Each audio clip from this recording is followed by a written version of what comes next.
अधिक अमल पाई 5टी सरल कृषि कौशल मु आज आलोचना करिया।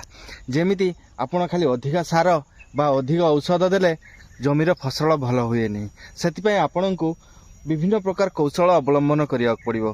ता भितर 5टा बहुत गुरुत्वपूर्ण। से 5टा भितर मु गोटे गोटे करी आलोचना करी। देखंतु एई छोट छोट जिनस प्रति ध्यान देले ही आपण बहुत उत्पादन नहीं पारे, किंतु एई जिनस प्रति आमे ध्यान देउनु। एबे एडवांस टेक्नोलॉजी हेगलानी, टेक्नोलॉजी बहुत आगु को पळैलानी, सेतिपई आम एडवांस टेक्नोलॉजी सहित जमाना सहित खाप खुआई कि आगु को जीवाकू पड़िबो, नहले आग भलिया कले आमे उत्पादन बढ़ाई पारिबानी। चलंतु गोटे पर गोटे आलोचना करिया। ताले आमे जानिबा एई 5टी फार्मिंग टिप्स भितरु प्रथमटा होची सॉइल टेस्टिंग बा मृत्तिका परीक्षा बा माटी परीक्षा। एटा बहुत इंपोर्टेंट आमे एटा को ध्यान देउनु। कहीं हूँ तो चाष कर तो पकाऊँ, किंतु ये जिनसा एपाई इंपोर्टाट। देखो माटी कौ खाद्य बेसी अच्छी सेटा आगे जानिया दरकार, कौ खाद्य कम अच्छी सेटा आगे जानिया दरकार, सब किसी आगे जानिया दरकार। देखो टेस्ट कले कौन जना पड़ो आमर नाइट्रोजन फॉस्फरस पोटास 3टा भितर कौटा बेसी अच्छी कम अच्छी से बैलेंस अनुसार देवे। जदि गछ 3टार परिमाण ठीक भाव में नहीं पारे, सपोज मन करूँ तो आपण को जमी रे पोटास परिमाण कम अच्छे, आपण खाली डीएपी पकाइले से नाइट्रोजन थी फॉस्फरस पोटास थी से गछ किसी खाई पारिबनी, गछ बढ़ी पारिबनी, किसी हेबनी। अनुखाद्यर केते परिमाण अच्छी सेटा आपण जानि नाहांती। कैल्शियम मैग्नेशियम तापर बोरन जिंक ये सब केते परिमाण जेतेरा अनुखाद्य अच्छी सेतेरा केते परिमाण कम अच्छे कौटा कम अच्छे सेतिकी जदि आपण जानि पारिबे ताहाले आपण सेटा पकेइकी प्रथमे कोन करिवे चाष पकेइदे। आगो चाष करिया पूर्व सॉइल टेस्ट करिवे, तापर सेटा को जेतिकी जहाँ कम अच्छी बा अधिक अच्छी से बैलेंस करिकी ताकू चाष करिवे। ताहाले एटा केते गुरुत्वपूर्ण आपण सेतेबेले जानिबे जेबे सॉइल टेस्ट करिवे। ताहाले चलंतु द्वितीय नंबर पॉइंट। द्वितीय नंबर होची भल बिहन चयन। देखो भल बिहन चयन कले आपण को उत्पादन निहाती भल हम, किंतु भल बिहनटा कौन ता सहित आपण को जानिया पड़े। भल बिहन चयन करिया सहित आपण को जे एरिया रे धरन तो आमे ओडिसा रे रहउछु, आम ओडिसा क्लाइमेट पाई को फसलटा सूट आउ को फसलटा से टेम्परेचर सही पारिबो आउ ताहा पाई पाणीपाग अनुकूल सेहिमतिया मंजी बाछिबे। नहले आपण देखंतु ठंडा एरिया पाई ने से आपण लगाई देबे, जदि अंगूर आनी के एठी लगाइबे अंगूर तो हबो किंतु खटा हबो। सेमती आम एरिया रे गरम लिचु तो लगाई देबे, लिचुटा खटा होउछि, सेतिमे तार बाजार मूल्य बिल्कुल रहिबनी। सेतिमे उच्च मानर भल हाइब्रिड निज अंचलर सहित जेटा खाप खुआई कि चली पारिबा से अनुसार आपण मंजीटा चयन करिवे।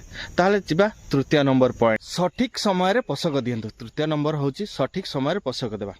देखंतु हमकु जानिया को पड़िबो काहे कि मु चाषी मानक डॉक्टर बा इंजीनियर कहे।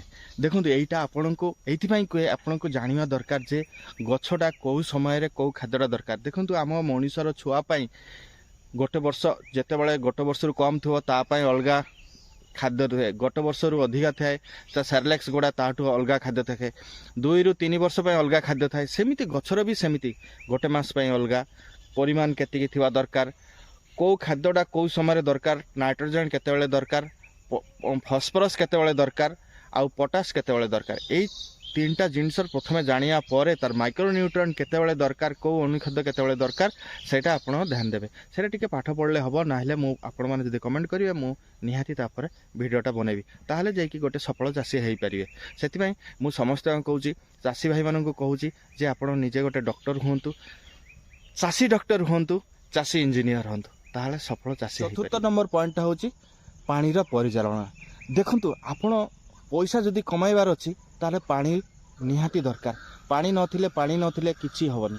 देखंतु आपण काहे कहूची पानीटा दरकार। जमी तो मिल जिवो, आपण आ जमी नाले ता जमी पाइ जिवो, किंतु पानी केमती पाइबे। गोटे जगह रे जमी पाइ गले पानी पाइबेनी, किंतु पानी जदि ओपन फील्ड रे देबे सेटा तो सरी जिवो ना, पोखरी रो पानी सरी जिवो। सेति पई बड़ बड़ चाषी माने ड्रिप करजंती। से ड्रिप रो फैसिलिटी करी कि आपण 5 एकर कले 50 लाख लाभ करिया चाहते ताले ड्रिप करिया चाहते। जदि 5 एकर करी 5 लाख लाभ करिया चाहते ताले फ्लड इरिगेशन ओपन करंतु, पानी सरी जीव आज्ञा, पानी रहिबनी। 5 एकर पाई पानी देबा गले केते पानी लागुछ, सेति पई म एति कहबी अधिक अमल नेबा पई बा अधिक जगह करिया पई ड्रिप करंतु। ड्रिप फैसिलिटी बहुत रहउची, सब्सिडी रहउची, आपण जानतु ड्रिप रो सब्सिडी नै कि ड्रिप करी के चाष करंतु। फाइनल पॉइंट को जिबा 5 नंबर पॉइंट को जिबा रोग पोक नियंत्रण। देखंतु ଆପଣ ଯଦି ସେ ଜିନିଷଟା ଜାଣି ନ ପାରେ ତାହେଲେ ଆଉ କିଛି କରିପାରିନି। ସେଥିପାଇଁ କହିଲେ ଡକ୍ଟର ହେବା ଦରକାର। କାହିଁକି ନା ଯଦି ପୋକ କ'ଣ ଲାଗିଛି, ରୋଗ କ'ଣ ଲାଗିଛି ଆପଣ ଜାଣିପାରିଲେନି ତାହେଲେ ସେ ଗଛ ରହେ ଶେଷ।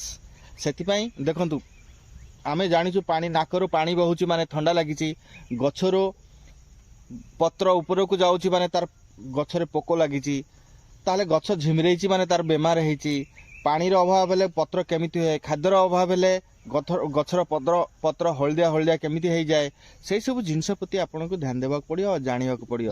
ଯଦି ଆପଣ ଡକ୍ଟର ବଣିପାରିଲେ ତାହେଲେ କିଛି ଅସୁବିଧା ନାହିଁ, ଇଞ୍ଜିନିୟର ବଣିପାରିଲେ କିଛି ଅସୁବିଧା ନାହିଁ। ଇଞ୍ଜିନିୟର କାହିଁକି କହୁଛି, ଆପଣ ଟେକ୍ନୋଲୋଜି ସହିତ ଆଗକୁ ଯିବାକୁ ପଡ଼ିବ, ପାଇପ୍ଟା ଲଗାଇବାକୁ ପଡ଼ିବ, ଟାଇମର ଲଗାଇବାକୁ ପଡ଼ିବ, ଠିକ୍ ଟାଇମ୍ରେ ଖାଦ୍ୟ ଦେବାକୁ ପଡ଼ିବ, କ'ଣ ଖାଦ୍ୟ ଅଛି, କ'ଣ ଖାଦ୍ୟ ଦରକାର, କେଉଁ ଖାଦ୍ୟ ଦରକାର, କେତେବେଳେ ଦରକାର, ସେଇଟା ଯଦି ଜାଣିଲେ ତାହେଲେ ଆପଣ ଆଉ ଅସୁବିଧା ହେବନି। ପୋକ ରୋଗ ଆସିବା ପୂର୍ବରୁ, ଯଦି କ୍ୟାନ୍ସର ହେବା ପୂର୍ବରୁ ତାକୁ ଟ୍ରିଟମେଣ୍ଟ ଫାର୍ଷ୍ଟ ଷ୍ଟେଜ୍ ସେକେଣ୍ଡ ଷ୍ଟେଜ୍ରେ ଟ୍ରିଟମେଣ୍ଟ କରାଯାଏ ତାହେଲେ ସେ କ୍ୟାନ୍ସରଟା ହୁଏନି, ତାକୁ କଣ୍ଟ୍ରୋଲ କରାଯାଏ। ଯେତେବେଳେ ଥାର୍ଡ ଫୋର୍ଥ ଷ୍ଟେଜ୍ ପଳାଇଯାଏ ତାକୁ କଣ୍ଟ୍ରୋଲ କେତେବେଳେ ହେଇପାରେ ବା ନ ହେଇପାରେ, ଏଇଟା ବହୁତ ଅସୁବିଧା। ସେଥିପାଇଁ ଆପଣ ଡକ୍ଟର ଇଞ୍ଜିନିୟର ହୁଅନ୍ତୁ, ଡକ୍ଟର ବା ଇଞ୍ଜିନିୟର ଚାଷୀ ହୁଅନ୍ତୁ, ଧମାକାଧାର ପ୍ରଡକ୍ସନ୍ ନିଅନ୍ତୁ, ଆଗକୁ ବଢ଼ନ୍ତୁ, ଟିକେ ନଲେଜ ନିଅନ୍ତୁ।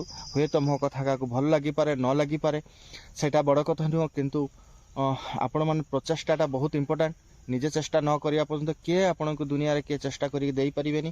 ଶୁଣିବା ପରେ ଟିକେ ବି ଯଦି ମନରେ ଇଚ୍ଛା ଥିବ ତାହେଲେ ଆପଣ ଏଇସବୁ ଜିନିଷ ପ୍ରତି ଧ୍ୟାନ ଦେଇକି ଆଗକୁ ବଢ଼ିବେ। ତାହେଲେ ମୁଁ ଭିଡ଼ିଓଟା ଆଉ ଲମ୍ବା କରିବେନି, ପୁଣି ଦେଖା ହେବ ନୂଆ କିଛି ନେଇ, ନୂଆ ଅନୁଭୂତି ନେଇ। ସେତେ ପର୍ଯ୍ୟନ୍ତ ଦିଅନ୍ତୁ ମୋତେ ବିଦାୟ, ବାଏ ବାଏ। ଆଉ ସବସ୍କ୍ରାଇବ୍ କରିବାକୁ ବିଲକୁଲ ଭୁଲିବେନି। ଏମିତି ଭଲ ଭଲ ଟିପ୍ସ ଦେଖିବା ପାଇଁ, ଫାର୍ମିଂ ଟିପ୍ସ ଦେଖିବା ପାଇଁ, ଆଉ ମଡ଼ର୍ଣ୍ଣ ଫାର୍ମିଂ ଟେକ୍ନୋଲୋଜି ଉପରେ କଥାବାର୍ତ୍ତା ହେବା ପାଇଁ ତାହେଲେ ମୋ ଚ୍ୟାନେଲକୁ ସବସ୍କ୍ରାଇବ୍ କରିନେବେ। ଆଉ ମାନେ କ'ଣ କହିବି, ଲାଇକ୍ ସେୟାର କରିବାକୁ ତ ବିଲକୁଲ ଭୁଲିବେନି। ଯେଉଁମାନେ ନୂଆ ନୂଆ ଚାଷୀ ଆଉ ଡକ୍ଟର ଚାଷୀ ବା ଡକ୍ଟର ଇଞ୍ଜିନିୟର ମାନଙ୍କ ପାଇଁ, ଯେଉଁମାନେ ନୂଆ ଆସୁଛନ୍ତି ମାର୍କେଟରେ, ସେମାନଙ୍କ ପାଖରେ ସେୟାର କରି ଏସବୁ ଜିନିଷଟା ଜଣାଇଦେବେ। Thank you.